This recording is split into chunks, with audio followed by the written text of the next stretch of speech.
Hey there, Red Devil Nation. Welcome back for another Alumni Spotlight. Today we are honored to have Professor Todd Arsenault, class of 1999, men's soccer player from Dickinson College. Thank you so much for taking the time to join us today. My pleasure. So talk to us just off the bat a little bit about your background, where you were born and raised, where you went to high school, and how you got into soccer.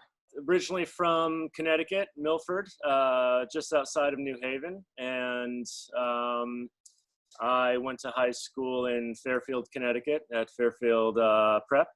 And I started playing soccer at quite a young age. I was probably about 4 or 5 when I started playing. Had an uncle who was a college player, and he started teaching me how to play. And from kind of first grade on, just was playing all the way up until I got to Dickinson.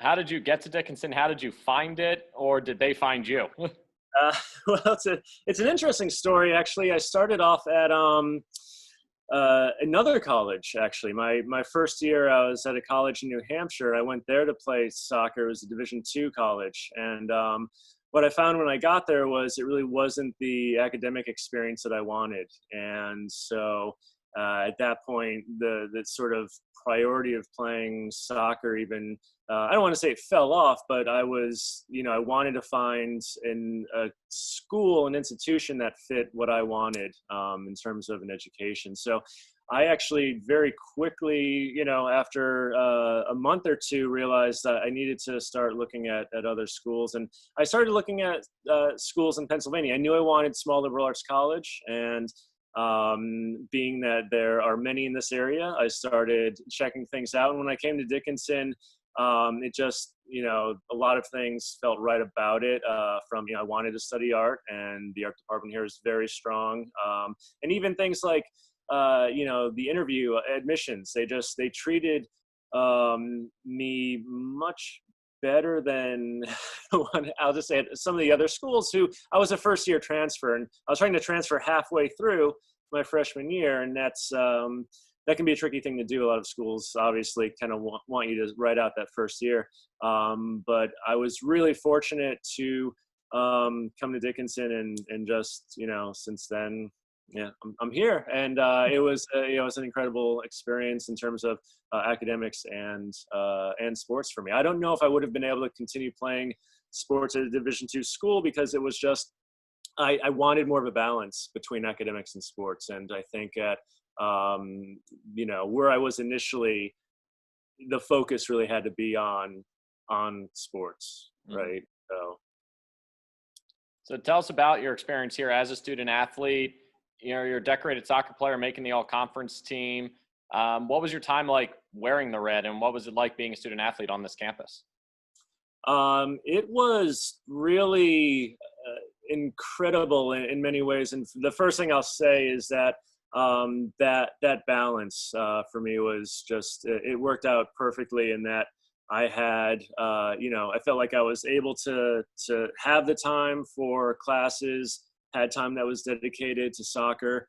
And, I think when I got here, I came out and I started practicing with the team, but at that point I wasn't sure if I was going to end up playing. To me, I kind of felt like, well, if the conditions are right. And it worked out at that time that, the team members were really great, supportive, and the coach as well. And the athletic director at the time, Les Coolman. I mean, just the whole, everything really worked out, just had a great feel to it. And it really worked for me. And I found that here in like fall semester, for example, during the season, I felt like I actually excelled more academically because, of the sort of challenge of, making sure you have time to go to soccer practice, but having that time to work on classes, and,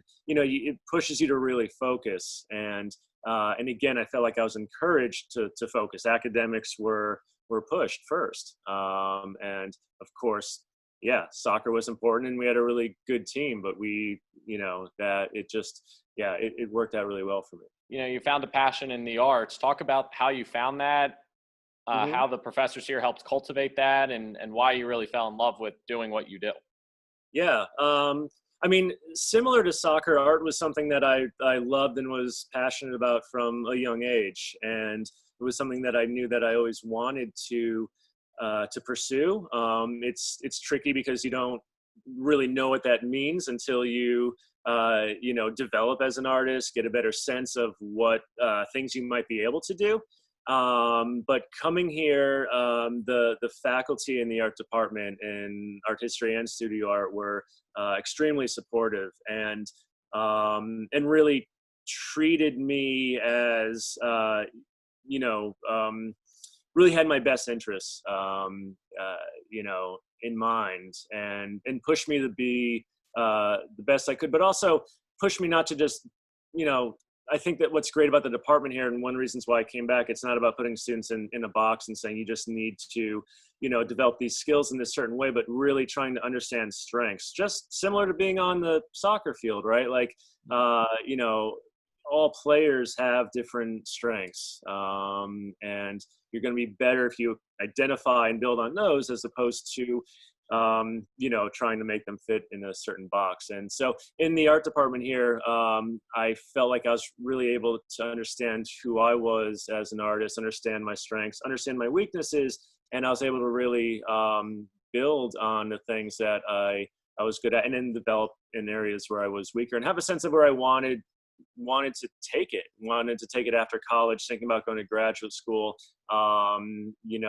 Really teaching was something that I wanted to aim for. Never thought I'd be back at Dickinson, but just, really, it's been incredible that's worked out like that. And yeah. So you graduate from Dickinson, you go get your master's degree from Rhode Island School of Design, and then how did you come back? Was that even in the plans, or was that just by happenstance that you made your way back to Carlisle? It was, I left here. I lived in Baltimore for 2 years because I wanted to have some time to develop my work before I went to graduate school.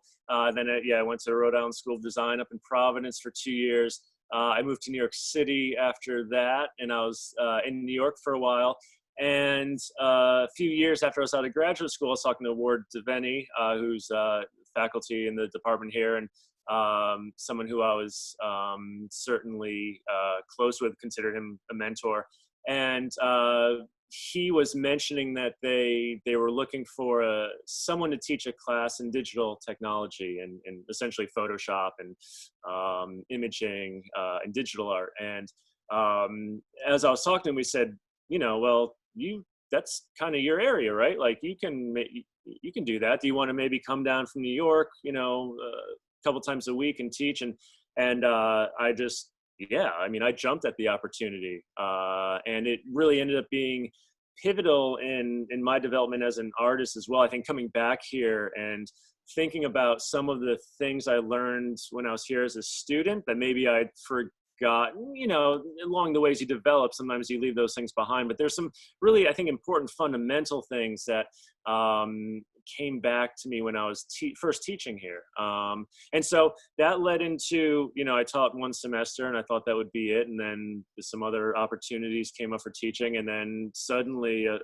tenure line opened up and I went for it. And yeah, I've been here since. How did keeping those relationships open and keeping those dialogues open with the people that you had met here, why was that so pivotal in you coming back, and how do you continue to foster those relationships to this day? That's a great question, because that was instrumental in certainly me getting back here, but just anything I did was to have that support system. And again, thinking back to maybe the first college I attended, I don't think I would have had that. To be able to reach out to someone and say, hey, I'm struggling with, a certain aspect of my artistic practice or just something general in life, right? When I applied to graduate school, having someone who would read over my letter, that I submitted and look at my portfolio, all those things were really important. And that's not something that I think you always get, is that access that really goes beyond leaving the college. And so for me being back, that's been really, really important, is that students, keeping in touch with students and being there for them beyond graduation. Just this past year, I probably wrote, I think, 8 letters of recommendation on behalf of students applying to graduate school. That's not including students who are applying to jobs, but students reach out constantly with asking for advice on, should I go to graduate school now? Is this a good program? I'm thinking maybe I should do this. This last year was especially tricky because with the pandemic, a lot of students were thinking, well, is this an opportunity to go to graduate school, or is this actually a time when maybe I should, hold off for a little while? And I think it's different depending on the situation and where you are, and I tried to work with students to help them determine that. But to me, that's such an important part of what we do, is that it doesn't end at graduation. The lessons that you learned here as a student and as an athlete, how do those apply to how you teach now and how you foster relationships with your current students? Yeah, again, I think, as you said, I touched on it a little bit, but that individual, being able to see students not just as, another student or a number, but understanding them on an individual level. And I think so much about teaching here, we're in the second week of class. And for me, it was, I want to know the students' names after the first class, right? I want them to know that I see them as an individual, and they're not just a number in the class. And that's something that in my time at Dickinson, I always felt, and why I wanted to go to a smaller college where I could actually, feel like the faculty were invested in my, well-being and helping me develop. So, so I put that as a top priority and try to carry on with that. You're also in a unique spot where you've been where they have been, and there's plenty of people, you look across this campus, myself included, Coach Webster included, that can say they've been where the other students have been, and now we're on the flip side of it.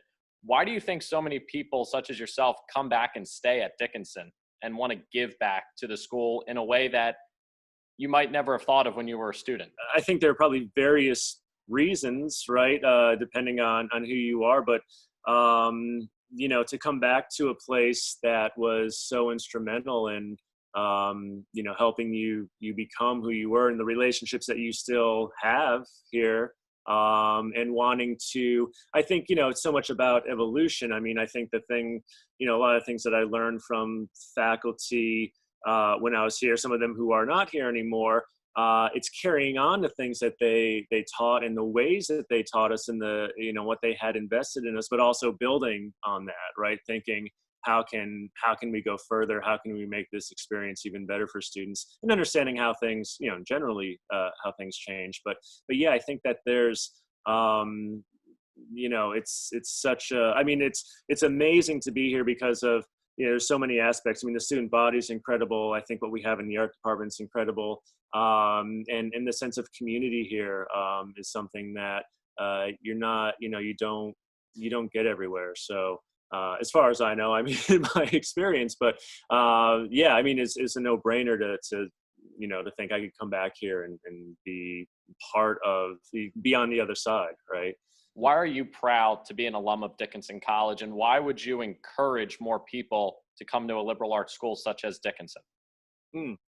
Really good question. I'm proud for the, many of the reasons that I mentioned, but I think, again, I'll put that sort of, that idea of feeling like you can be yourself here, and that's supported, that there's a community here who will help you grow, is really, important to me. And the liberal arts experience, I mean, I just think I think for where we are at, in terms of things like technology and, how you need to, how you can move forward in the world, in the professional world, and to have this broader understanding that the liberal arts education provides is so useful. I always tell students, going to an art school for graduate school was incredible because it's all art all the time. But at the same time, part of being an artist is really being able to draw ideas from a wide variety of sources. And if I didn't have that liberal arts education, I think I might have been just focused solely on, well, I want to be a good technical artist, but the ideas are just important, right? And that's the thing that I think here, showing students how disciplines connect, showing them to think across boundaries, that's the thing that I would say that for me is, one of the really incredible things about liberal arts education, but specifically that Dickinson really encourages and does so well. When we can finally play sports again, what is your prediction for the men's soccer program when they can get back on the field? Well, I think that, I'm really missing one of the things that I love, and I'm so fortunate to be able to do is I can walk down to the old Dickinson Park and watch games, and I try to get out as much as I can. Usually I probably hit 3 to 4 so games a season. Last year, maybe more. I went to all the women's playoff games, NCAA tournament games, which was amazing and so exciting, and that team was just really so wonderful, and I'm excited to see where they go. And the men's team seemed like they were they have a lot of good young players, and they were rebuilding a bit, and I went to they had a few great games I saw last year, so I'm hoping to see them back in the tournament again soon. Some of the best experiences I've had since I've been back is going to see the men play when they were in the tournament, and just kind of following them and seeing if they can, carry it on. All the old rivalries are there, so watching them against Messiah and Hopkins and E-Town in those games that are just always a real grind. And you want to see them pull those out. So. Yeah, no, we absolutely do. And, we look forward to the day when we can play again and get former players and fans like yourself back down in those stands at Dickinson Park. Absolutely. Well, thank you so much for taking the time today. We really appreciate it, and we are so excited to share your story with the Dickinson community and our student athletes. Great. Thank you so much, Justin. I appreciate it. Thank you, and we'll talk to you soon. Okay. Take care. All right. Have a great day. See you. Bye.